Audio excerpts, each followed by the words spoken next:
Você considera que fazer amostras é realmente importante? Ou você apenas segue a recomendação de agulhas do rótulo?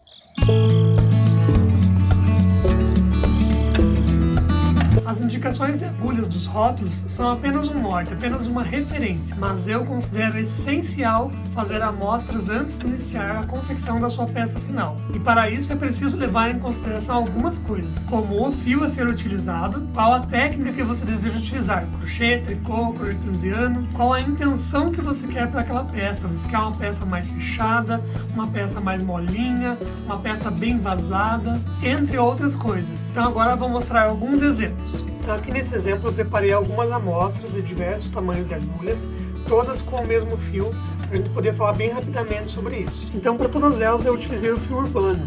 E aqui no rótulo ele indica uma referência de agulha de 6,5 a 8 milímetros, no caso do crochê, e eu vou falar um pouquinho sobre elas. Aqui para essa análise, então, eu separei algumas amostras aqui, começando com uma agulha de 4 milímetros e indo até uma agulha de 12 milímetros, para mostrar para vocês como é importante a gente fazer essas amostras. Aqui nessa amostra com agulha de 4 milímetros, eu joguei um número bem baixo mesmo, propositalmente, para mostrar para vocês a questão da textura que ela deu e o efeito. Ela ficou uma peça bem firme, olha só, ela fica bem durinha mesmo, extremamente fechada, né? Você não consegue ver o outro lado aqui.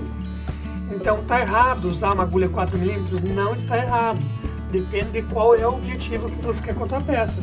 Se você quer que seja uma peça que fique exatamente firminha com esse fio, eu recomendaria sim, então, uma agulha de 4mm. Por exemplo, se você quiser fazer um suplá, um jogo americano, um amigurumi, peças que precisam ser fechadinhas e firmes, né, durinhas, esse número de agulha caberia bem, porque ele vai dar exatamente essa rigidez para a peça e uma malha bem fechada. Agora, pegando aqui a amostra que eu fiz com uma agulha de 5mm, a gente já consegue ver um pouquinho mais de maleabilidade na peça, mas ela ainda assim está bem firminha, bem durinha e uma malha bem fechada. Como eu falei, depende do objetivo que você quer com a tua peça, ele pode servir. Essa ainda está bem firminha. Agora já pulamos para uma amostra aqui com uma agulha de 7mm e ela já tem uma maleabilidade bem maior. Ela fica uma malha bem interessante, né? Com a trama um pouquinho aberta, bem pouca coisa. Ainda considero uma trama bem fechada. E agora pegando a amostra com a agulha número 8, ele já dá uma maleabilidade bem maior. Olha só, ela fica uma peça bem molinha. Pouca coisa aberta também. Então, depende do tipo de peça que você quer fazer. Eu diria que essa numeração de agulha é quase que o ideal. A grande maioria das peças de vestuário que eu faço com o fio urbano, eu trabalho com essa agulha número 8, para dar justamente essa maleabilidade para a peça, né? A peça fica molinha e ainda assim não fica vazada, né? Não fica aqueles buracos aparentes. E agora, pegando um número bem exagerado, que é o número 12, a peça fica extremamente mole, olha só, fica bem confortável, bem gostosa, mas a malha fica realmente mais vazada, né? Você já consegue ver o outro lado, né, com facilidade. Então, depende do tipo de estrutura que você quer para a peça, esse seria uma agulha interessante.